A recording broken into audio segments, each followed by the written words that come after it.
You are listening to the Horse Radio Network, part of the Equine Network family. What a beautiful day for horses in the morning. You are listening to the #1 horse podcast in the world. Here's your entertaining look at the horse world and the people in it.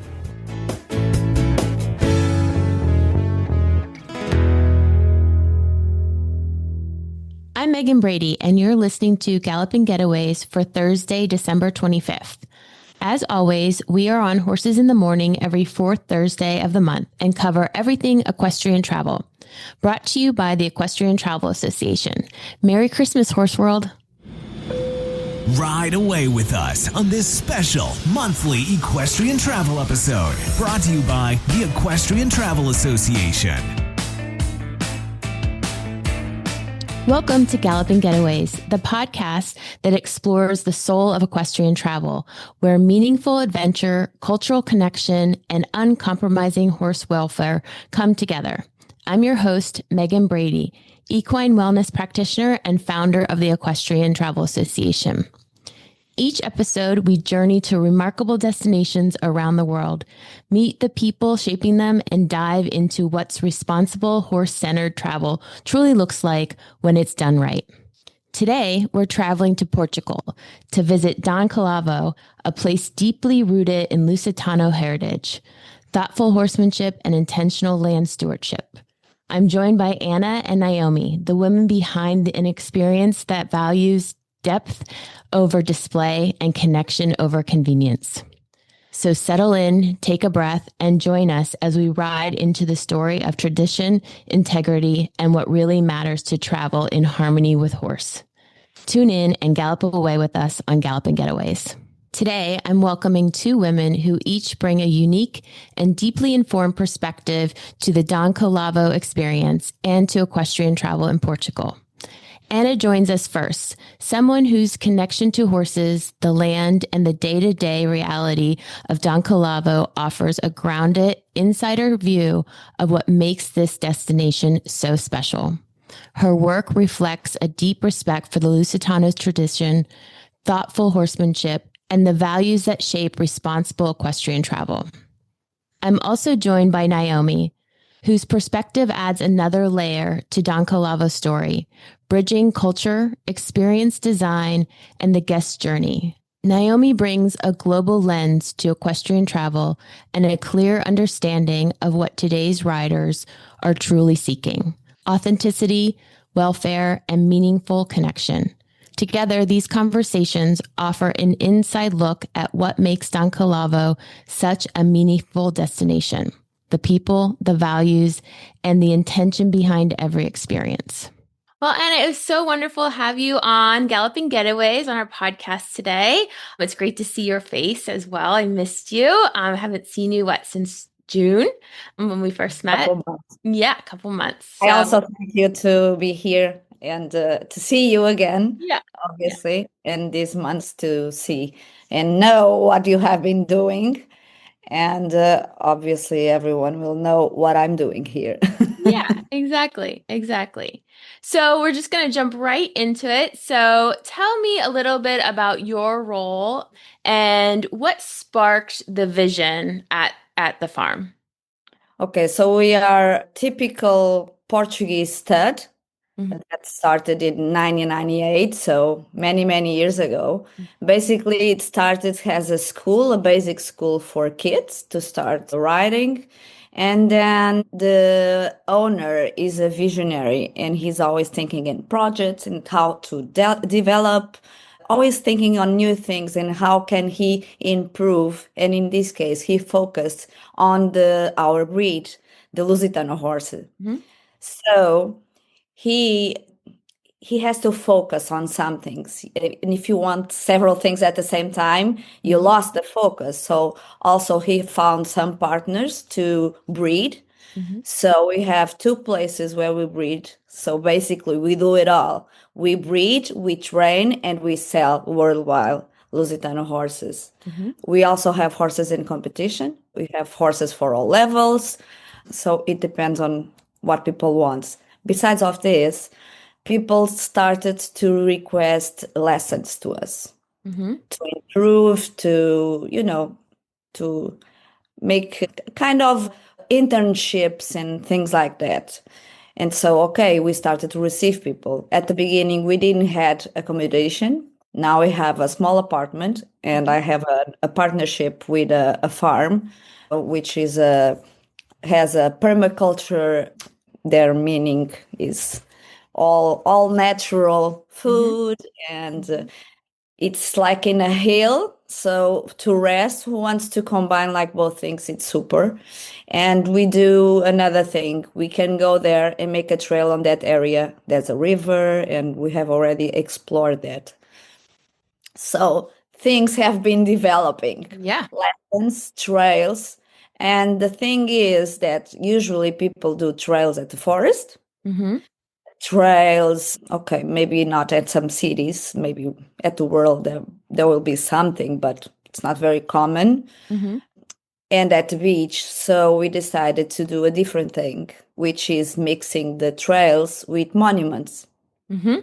That is one of the most requested. The beach are always Yes. requested, but mixing the forest and the monuments, it's amazing because they can leave the horse and go inside to the monument, and it's a different experience, obviously. Yeah.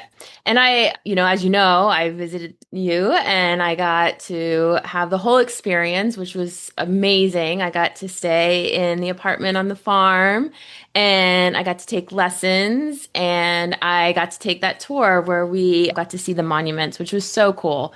I mean, I've never had an experience like that where you just, you ride up to the monuments and then you get off, you can go into the churches or to the different buildings. And it was just really magical. That one is just right next to us, and it's so huge. The thing is that usually the guests are more surprised because they come with the horses. They start entering on the village, on the back of the church, which it seems a small church. Mm-hmm. But then when you step aside and go in front and you see it's a sanctuary. Actually, they wanted to promote it, and because it was the known architecture Ernesto Corrodi that made it, so it's a very important monument. And they are going to include it also for the religion tours, Mm-hmm. because it's amazing. Yeah, it is. It's incredible. It's really incredible. It's definitely one of those places where I walked into and you immediately get goosebumps. And it's just, yeah. I'm feeling that just now, just Yeah. for you, because I know at the other day I took a client there. I went to the trail with her also. Okay. Yeah, and she was like, she prayed, Mm-hmm. she's a believer, and she was a little bit tears on her eyes, and I noticed that it had a meaning. So Yeah. that's a lot for us. It Yeah. means a lot. Yeah. It's definitely a special place for sure. Yeah. Yeah. And then obviously your beach rides, I also did that and it was incredible. I mean, there's just something special to be able to ride a horse on the beach. On a beach. It just is. And at sunset no less, and it was just it was incredible. That's why we try. Sometimes they ask like to do it at the morning or at the other. I make the effort for them to try to take the sunset, because it's completely a different ambience, and it makes more magical, let's say like that. For sure. 1000%.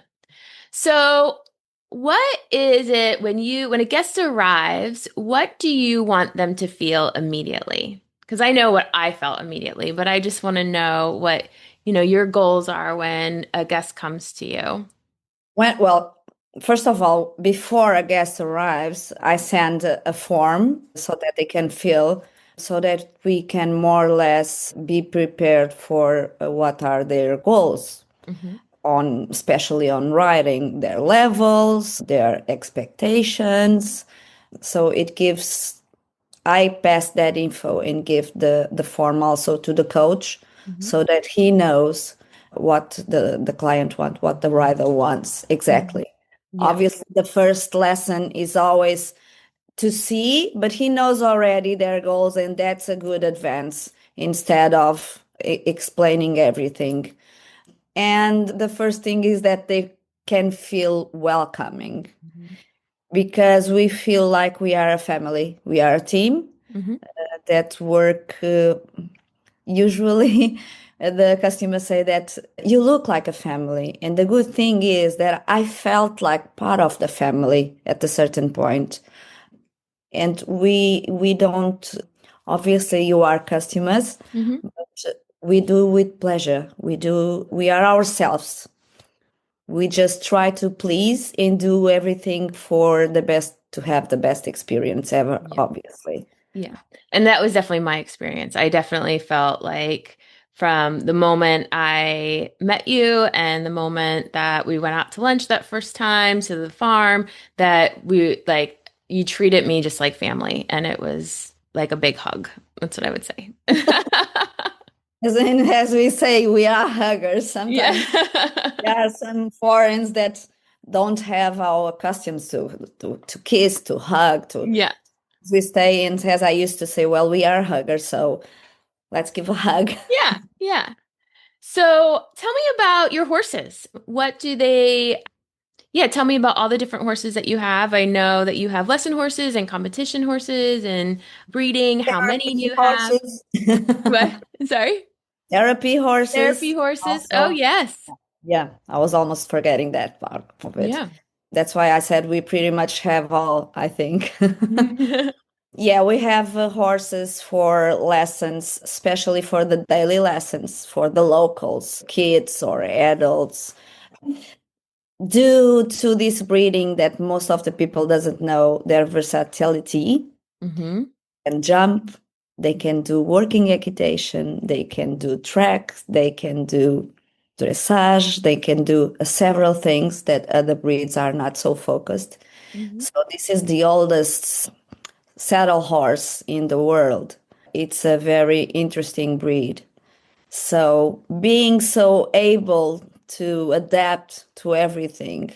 Those school horses, for example, the same horses, some jump and do dressage at the same time. So that's easy and cool for that. Obviously, we have some horses that are more for the therapies. For who knows, a therapy horse has to be well chosen. But we know that if we put some other rider upon it, her behavior, it's a bit different. But yeah, you have the therapy horses, and then you have the foals that start to be rough, and then to the Grand Prix level. We have through outside and boxes around 50 horses, more or less, at the moment. And then the high level horses we deliver to riders that are good riders, obviously, and from our confidence to develop them to go to more competition and to make them that standard. Those are for the big requests. Yeah, because we at our place, our main place, we can just manage everything. And so we deliver it to some other good riders to manage their, obviously we control and we keep seeing and knowing how they are. We make visits, but that's a way of managing their careers also. Yeah, absolutely. So in your eyes, what qualities does a truly safe and generous equestrian travel horse needs to have? So like for example, like when I came and you didn't know me, you didn't know my riding, but what are the qualities that you look in your horses, especially for people, like not for your lessons, but people who are coming for, more of a vacation? On the outside, yeah. Even the form that should help us. Sometimes people say they are advanced riders or they are not. Actually, this last year, it happened 2 or twice. They were even vaulting. And they said, so we know that that form, it is how it is. Yeah. We can be totally confident. So at least for the first lesson, we start with a medium horse that we know like it's not spooky, but it's a medium horse. That's no problem at all. It's good for a beginner, but it's good for an intermediate also. Yeah. That's the way that we choose. That's why if they stay 1, 2, or 3 days, you change the horse as long as the coach see that you can go further, and also to experience different horses, because Grand Prix horses, for example, are much more sensitive, and you ride them in a different way than a horse with an inferior level. Yeah. Awesome. So, what do you think, or how does the Portugal landscape and culture influences the experience that you've built there? How did we did it? Like how does the landscape and the culture influence what you do and what you provide to guests? Well, for what people used to say, it's a welcoming place. When they arrive, it seems like it's like a small place, but then they see that actually it's like a cozy place. And actually it is big. And they feel home. It's cozy, basically. And now, for example, it's all green. When you came, the sun has already all at the same color, but now it's all green. So it's a piece, and only arriving there if it isn't for riding. Today's therapists, for example, they stayed outside, most of them, just at the sun. And you just see green all around you, and horses working and doing therapies and all of that. So that's a combination that who loves horses have a beautiful landscape, even with the trails, the beaches, with all of that. But even our place and our way of dealing with the customers, being ourselves and being always available, because one of our main purpose is to customize. Because there are lots of centers that they do group lessons. We try not to do that, because even if you want to improve, and if you want an individual lesson, if you want better and fast progresses, you have to have an individual lesson. If someone asks, okay, I can open like for 2 at the same, ideally it's 1, 2, okay. More than that for this kind of lessons, no. Prefer quality than quantity. So I know that you have a lot of, you have a lot of local lessons for the locals, and you do therapies, and you do have a lot of travelers coming for sale horses and things like that. But if somebody was coming like myself who wanted to take some lessons, and I also wanted to, go on a beach ride and go tour the monuments, if a traveler really wants to do that and feels pulled towards this experience, who do you think is ideally like your client? Do you find that people that have no experience, a little experience, a lot of experience, That's one thing, someone who just shows up, For now, and one of our goals, at least maybe the next year, is to have those kind of horses that just everyone can ride. They can go alone, like there's no problem at all. And we have some of these horses, but for groups, for trails, for example, as you are mentioning, we have the condition that they have to have some experience. I think that for people wanting to come visit you and to travel to you, that, they need to have some experience riding just to get the full, the trails, yes. Yes. The trail effect. At least the basic. Not knowing at all, no. Unfortunately, I'm the first saying sorry, but no. Has to have some experience. Well, sometimes I just advise, well, maybe you can start with some lessons. And sometimes it doesn't take so long, but they need to know it's not a bike. It's like a person. It has feelings, it spooks, and you need to know what to do in case of. Obviously, there's a guide, there's other people, but we can't do everything on a horse, as you you know better than me. So one of the things so that form is also for as in insurance. So everyone that comes knows that they are insured in case of something happens. That's also another thing good that we have is the insurance. And helmets always. Yes. Safety first. Some may not like it, but that's a condition. Yes. That we don't, or if something happens, the insurance just doesn't cover. Yeah. So, well, I know. I mean, I just had such a wonderful experience staying with you and just touring everything from the center city to the horses to all my lessons and working equitation. working equitation. I took my very first working equitation lesson, which was humbling at best, but it was so much fun. I would do it again in a heartbeat. It was so much fun. And your horses were amazing to work with, and obviously your staff and everybody was just so welcoming.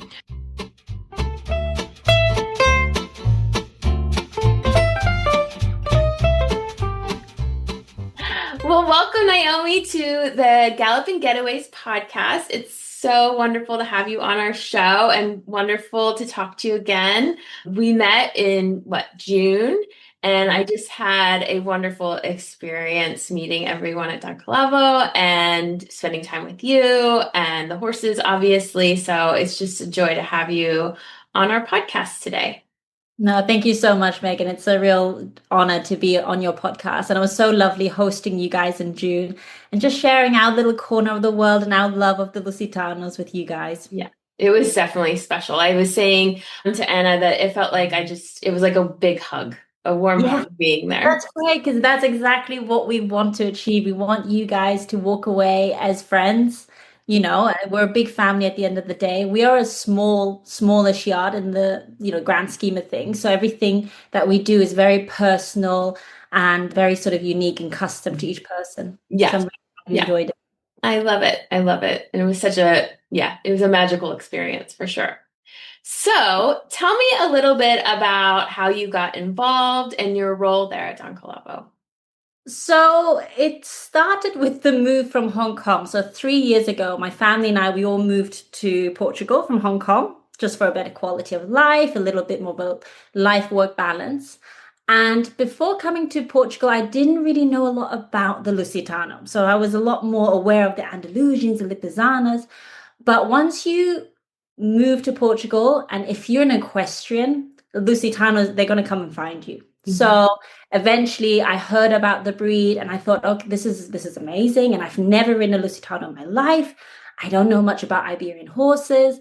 So I started Googling and searching for stables nearby. Little did I know that the home that we live in now was only 10 minutes away from the stables. So it was a long story short. I went there, I introduced myself, and Anna and we immediately got talking, and we have a really lovely connection that's now sort of blossomed into more of a friendship. And as I said before, the stables, they're very, very welcoming. So even to me, being a foreigner, not knowing anyone in the country, I immediately felt at home with them. And so we got talking about just providing these amazing, unique experiences. Kind of what it would have been for me, for a person who's never ridden a Lusitano, doesn't know much about Portugal, the culture, the breed.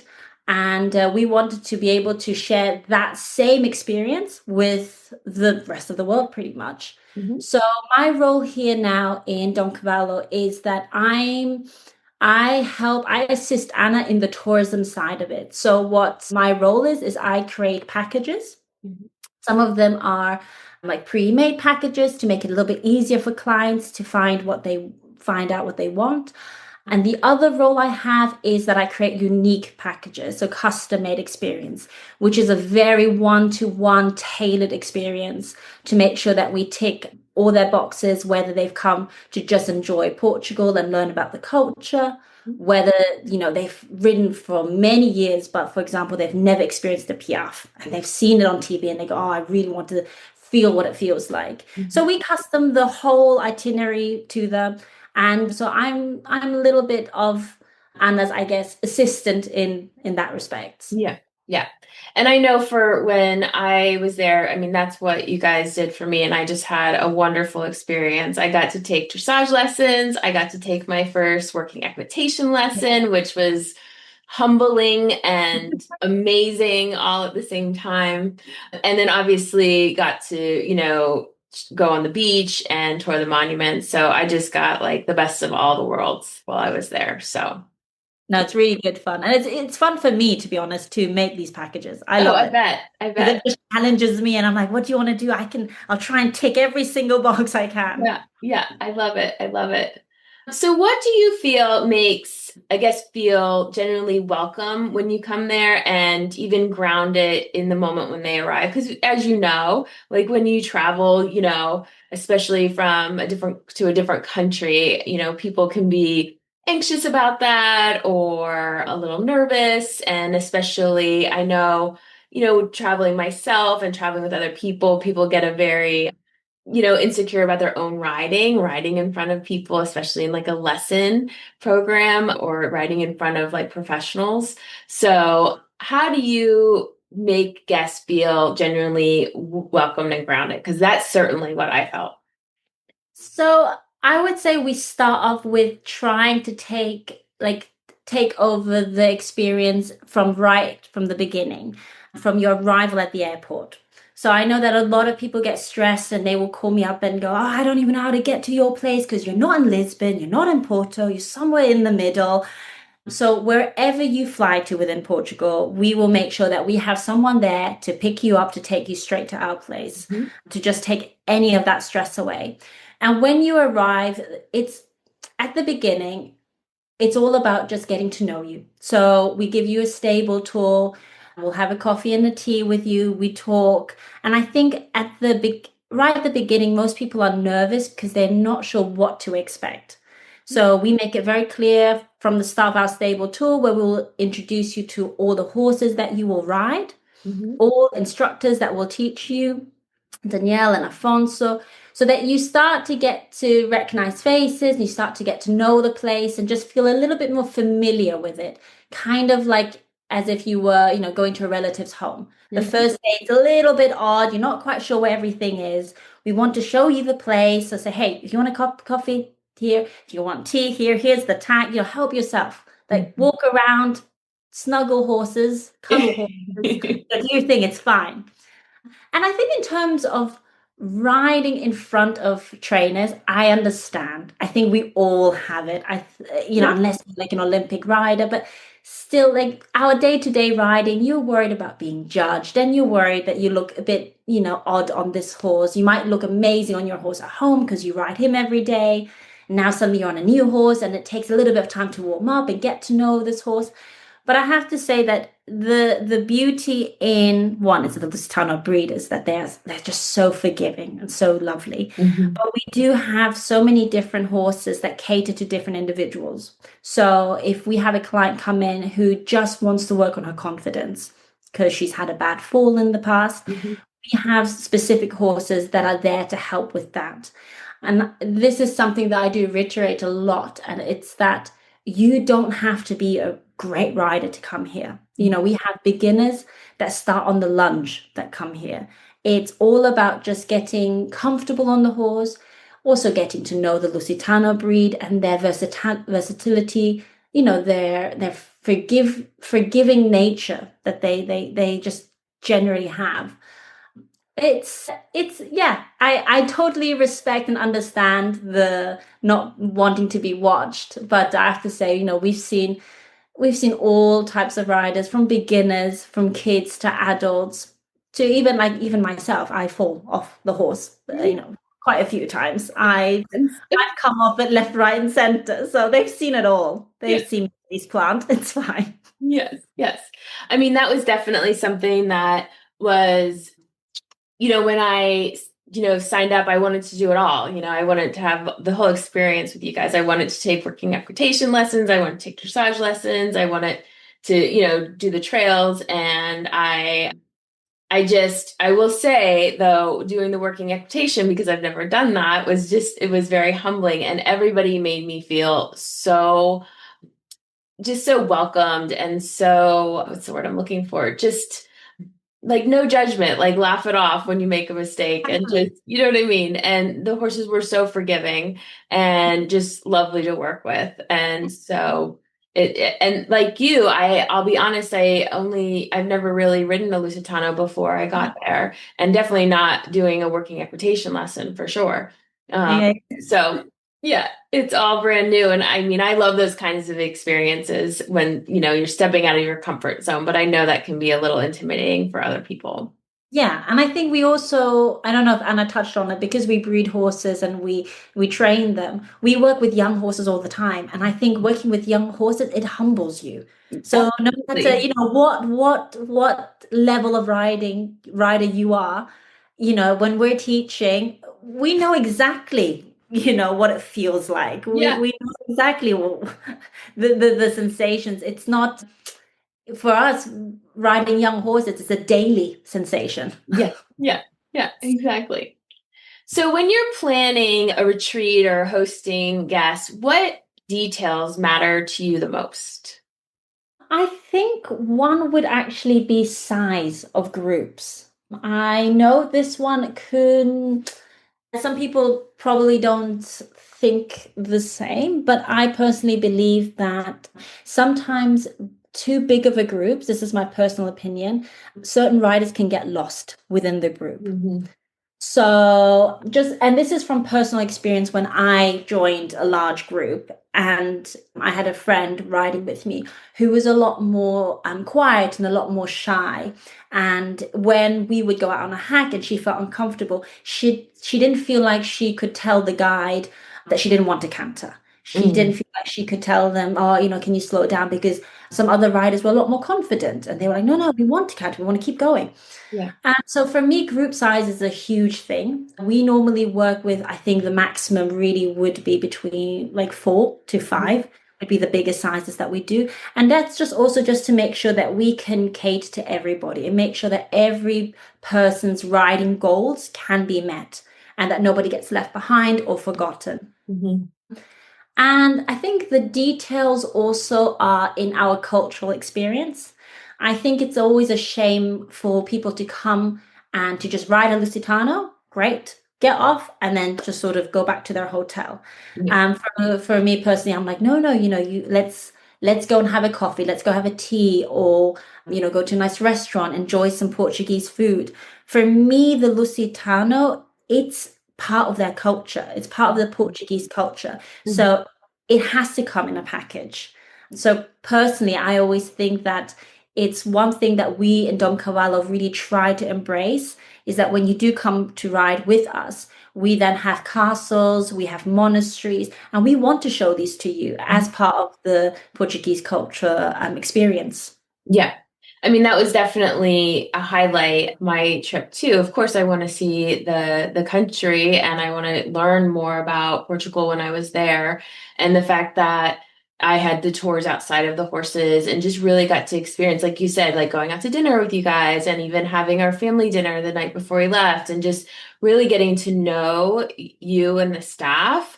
I felt like I was walking away with friendships and not just somebody that was hosting me. And so I think that is a really unique quality that you guys provide. And like I said, I feel like I've made friends out of it, out of the few days that I was there. So Definitely. Yeah. So you coordinate with a lot with like going off site to trail rides, and we went to the beach ride and to the viewing the monuments. What goes into planning a ride that is like so beautiful, like the beach, but also keeping it safe for the riders? I would say really it's down to the horses. Yeah. And choosing the right horses for the right riders. And that's why when we do, get requests, we do ask for the level, are you confident rider? Are you not? Because it's totally fine if you're a beginner. It's totally fine if you're not confident. A lot of people feel ashamed to say that. but the more honest you are, the better it is for us, really. Yeah. And I say it's just happy horses. Happy horses do happy trails. And our horses, for them, it's a great change of scenery. They love going down to the beach. And the same with the monastery rides. There is a little bit of planning that goes into it in certain occasions, because there might be a ride that falls onto a weekend where there's festivities and there's parties going on. I'm in Portugal, there's a lot. So we have to then just make sure that, the routes that we take are safe and that we're allowed to take the horses into the village or in front of the monastery on that day. So there's a little bit of talk with sort of the I guess council, you would call it, like a town council, to make sure that everything is fine. But because the Lusitano, it's such a big part of their heritage here, a lot of sort of villages and smaller cities, they're absolutely fine with having horses, come and go. If you've prepared it in the beginning. For example, in Leiria, we have a castle, and a couple of years ago, we took the horses up into the castle for a photo shoot. Oh, cool. We had the horses piaffing in front of it. It was just beautiful. But again, these a lot of the times are accepted as long as you sort of do your due diligence and make sure that you still abide by the council rules. Yeah. I just thought that was I've never taken a tour like that where I'm riding up right to like the church, right up to the steps. And so I thought that it's so unique. And I was a little curious how that works out with, I know that you guys have a lot of parties.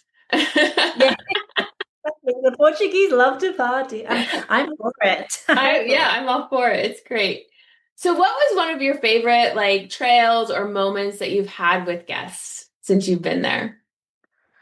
I would say probably it would be the monastery, the one that you went on the ride on. It's just because when we start the trail, we're in the village, we're in the forest, there's bits of everything. And I think when we come out in front of the monastery, it's when everyone goes, wow, and it's huge and it's beautiful.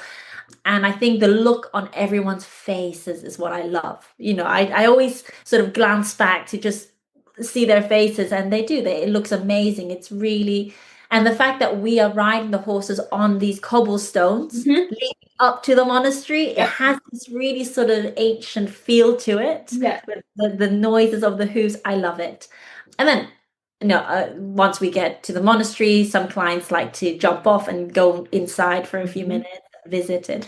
But definitely the monastery is my top favorite trail ride, definitely. Yeah, that was a highlight of mine as well. And like you said, just walking the horses on the cobblestones and hearing their hooves. And then I did get off and go into the church, I toured in there, and that was just, that's just a special moment. And I was saying it really gave me goosebumps when the whole experience. Yeah. I still do. I still get them. Yeah. Yes. So people often underestimate how much logistics go into equestrian travel and traveling and planning a holiday. What's something that no one sees you doing, but it makes all the difference? I think sometimes it's the paperwork. I think it's the paperwork. For example, in November, as you know, we have the Golga Fair. And tell us a little bit about that for people who are listening that don't know what that is. So the Golga Fair happens once a year, and it's always in November. It's the biggest Lusitano fair in the world. So it's where a lot of the top breeders from Portugal come. They showcase their horses, and normal riders can also sign up to bring their horses to Golga. And this whole town of Golga just becomes a fair of just horses. Even houses, instead of garages, they have stables. So you walk through someone's front door and there's a few boxes in the back. It just turns into the most amazing, I can't even give it a good enough name to describe it. It's imagine just 100 Lusitanos, riders in traditional Portuguese clothes, riding through cobble streets and carriages coming past you whilst you're sipping your coffee. It's amazing. And I do think this is something that should be on everyone's bucket list to do at least once a year. Yeah. this year we had some clients come and they requested instead of just having the Golga tour that we do on foot, they requested also to ride at Golga. And yes, it's amazing because you ride on Golga, you stop over and you have a coffee on your horse. Some people have a beer on their horse. It's amazing. And I think there's a lot of this paperwork that you have to do to register, to make sure everything is legal, to make sure all your insurances are up to date, because you want to make sure that, everyone is well protected. So I think that the paperwork is something that no one really sees. They think we just put the horses in the box and we drive, right. we take them out. I think, to be honest, I think the other thing, which is a bit of a no-brainer, is just the care of the horses. There's a lot of behind the scenes of making sure that they're happy and that, you don't get sour horses on the trail, that make sure they're happy, they're looked after. Some horses, if they're not happy doing what they do, they need to go on holiday. They need to go on a break and just relax for a little bit. Yeah, and to be able to just give them that rather than to, force them to carry on working. Yeah. I would say, those are the two things I can think of right now. Yeah, and I think that's so important to touch on because, being part of the Equestrian Travel Association and, we are all about horse welfare. And I think, a lot of people think horse welfare is about, making sure that, they're fed properly, that their feet are taken care of, that their tack is fitting properly. And of course, all that is very important. But also, being able to recognize when, horses need a vacation just like we do, and they need a break from their daily job, whatever that is, whether that's lesson program, whether that's therapy, whether that is trail ride or the combination of all those, and or competition horses. I even know for my own horse, like giving him time off sometimes is the best thing for everything, for his body and his brain. And I think that is such an important thing to talk about and to recognize as an organization, knowing that that's part of their welfare as well. Totally agree, 100%. Yeah. And that's something that Anna and I talked about too, is just the standards that you guys have for horse welfare and really putting the horse first. And, as obviously the horse comes first even, and the guests, but having that balance between them both. Yeah, exactly. Yeah. To make sure everyone's needs are met. And without the horse, we got nothing. Yeah, exactly. They are the backbone of what we do. So, we owe it to them, definitely. Yeah. So what is the biggest challenge of running an operation like this, especially when it comes to planning the tourism side of things? And what is the part that you secretly love? That's a really, really good question. I think the challenges it's just the logistics of timing, everyone's calendar. I think for me that sometimes can be a little bit stressful because our trainers go and compete, and we have a lot of horses that are competing at the moment. So they will go on a competition, yet I have a client that wants to be there on that specific weekend. And it's just to make sure that we can keep everything running as smoothly as possible so that the clients don't know, that we are having to move things around, to make sure that everything all the needs are met. I would definitely say just making sure that everyone is there at that time for their specific roles. That's something that's stressful. But the joy is, though, that we all work really well as a team. So if someone needs a little bit of help, we're all happy to just pick up the pieces and just hold it together for that particular person. The bit that I love, I love socializing, interacting with the clients, because in case you haven't noticed, I like to talk.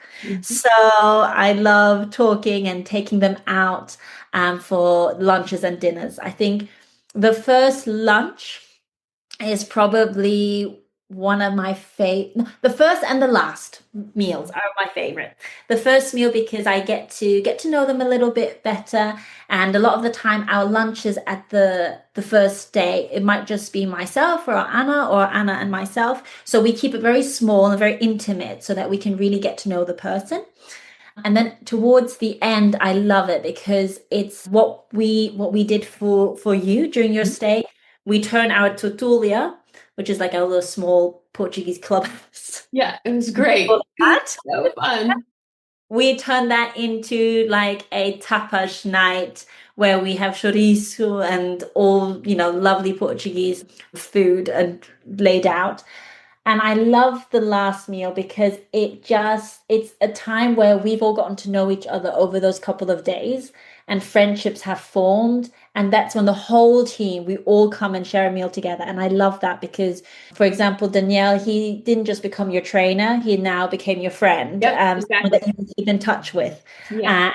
And that, if he competes, you will follow him, or if you compete, he will, make sure to follow you on that. So it's nice. I think for me personally, I love the send off of that last meal. Yeah. Tutulia. It can't get more Portuguese than that, really. Yeah. That was such a wonderful ending to a beautiful experience. And like you said, like I really felt like I made friendships and, now I follow you on social media and like it was just a wonderful way to end such a great experience. And like I said, it does feel like it was like family. It was like, that's perfect. Yeah. That's the biggest compliment. If someone says that they walked away feeling like they've just had a meal with family and you feel warm and loved, that to us is 10 out of 10. It's exactly. Well, that's how I felt. So amazing. Thank you. You're welcome. So has there been any like unexpected or funny or only at Dom Cavalo stories from the trail that you could share? Yes. You're not going to kill me for this one, but it's too good to not share. Okay. So we had the actress Dawn Oliveri, I'm sorry if I'm saying the name wrong, from Yellowstone. Dawn Oliveri. So she came to ride and she did a beach ride with us and she had a film crew that were going to film her. She was cantering along the beach and she's just so beautiful and so natural on a horse. And they needed someone to take her, to ride beside her along the beach. And it was Danielle that was chosen because it was perfect. And it was just one of those times that made us all laugh because basically Danielle and beaches sometimes don't go always hand in hand. He's had a few tumbles. He's going to kill me for saying it, but I've fallen off too. So it's all it's fair. Fine. We've all fallen off. Yeah. And it just was one of those things, one of those days where he was riding alongside her and the shot, the drone, the filmmakers, it was all perfect and all beautiful. And then Lord and behold, Danielle's horse tripped and he fell down the sandbank. It was just one of those things where you think, really, today, out of all the days? Of all the days, of course. So poor Danielle had to get himself up and dust himself off. And I think that does stand so vividly in my head because it was one of the days when you have a Hollywood actress coming to ride, everyone is on their absolute best. We have planned everything. The horses have been looked after. They look great. Everything is spot on. Yep. And then there's a tumble. Someone has to fall. There's a tumble down the sandbank with the horse. And this is exactly why horses keep us humble. Exactly. And Danielle's a Grand Prix rider. Right. He competes Grand Prix level. He's exceptional. Exceptional. Yeah. Even he has a tumble. Yeah. Oh, I love it. That makes my day a little bit. So for someone listening and dreaming about Portugal and horses, the Lusitano horse, and this kind of immersion, who is Dom Cavalo, like your holiday perfect for? Like, who's your perfect guest? I would say anyone that wants to experience a Lusitano and who wants to also experience the Portuguese culture. It's one thing that I feel very proud of as Dom Cavalo is that I feel personally that we've really managed to combine both into one and that it's a very balanced stay between cultural visits and between riding a Lusitano. And in terms of who this would be great for, it's anyone that even wants a small weekend getaways. We have a lot of long weekend getaways from, for example, a Friday and a Monday, for riders that come from Europe or elsewhere and just have like an intensive immersion of the breed, of Portuguese culture, food, wine, and festivities. Yeah, to be honest, I can't think of anyone that it wouldn't be good for, if that makes sense. No, it's great. Because we're so unique and we're so tailor-made, our experiences, that we're able to really, make sure that every client and every guest has a very sort of niche experience that's tailored to exactly their requirements, exactly their goals, whether it's preparing for a competition and you just need a little bit help from a Grand Prix rider from his perspective, or whether you're a beginner and you think, well, I've never really ridden a horse, but Lusitanos seem nice. Yeah. Or whether you're just a hobby rider that has horses at home and you just want to incorporate a little bit of holiday along with your equestrian passion. Yeah. I love it. I love it. Well, it was so wonderful to have you on our show and to talk to you again. And I hope that I get to see you again very soon. Yes. You're always welcome with wide open arms. Your family now, Megan. Yes. Thank you so much. Thank you for having me. Thank you. It's been a pleasure. Pleasure. Now it's time to take out your culinary passport and join us for our Gourmet Globetrotter segment with our recipe of the month. For our audience, we do ask all our guests to what is your favorite recipe from that region, whether that's something that you make at home or something that's really specific to your area in Portugal.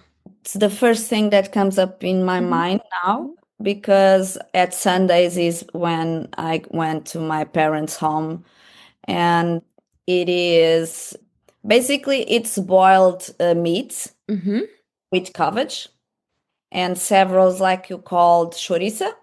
Okay. Sausages, Chorizo. things like that. Yeah. Let me see if I can help in another way. It's very, very easy to do it, but it has so many flavors because all the meats are boiled with the cabbage, for example, and that water with the flavor of the meats also will boil the rice, some of the rice that you will do it. So basically at the same pot, a pressure pot, you put all the meats, beef, pork.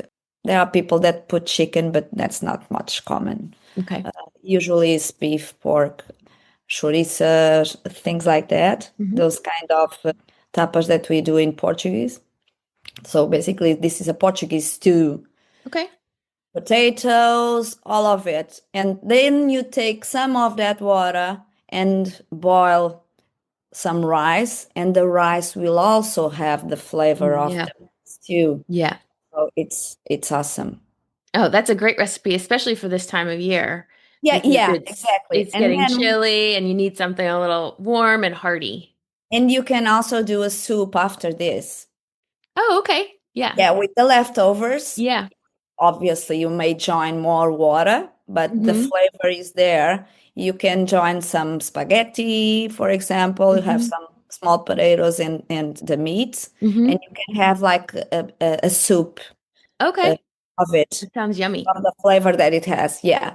That sounds really yummy. And I'll get that recipe from you, and I'll put that in our show notes for our audience to make that. I'm going to try to make that. As we wrap up this episode of Galloping Getaways, I want to take a moment to thank our sponsor, the Equestrian Travel Association. As the founder, I'm proud to represent businesses that uphold to the highest standard of horse care and customer service in our industry. Whether you're planning your next adventure or looking for the perfect equestrian experience, our association is here to help you connect with trusted providers. Visit our website at rideeta.com to discover amazing opportunities and start planning your unforgettable journey today. Happy riding, and I'll see you next time. We hope you've enjoyed trotting along with us and discovering new destinations on horseback. Until next time, saddle up, explore the world, and may your travels be filled with hooves and happiness.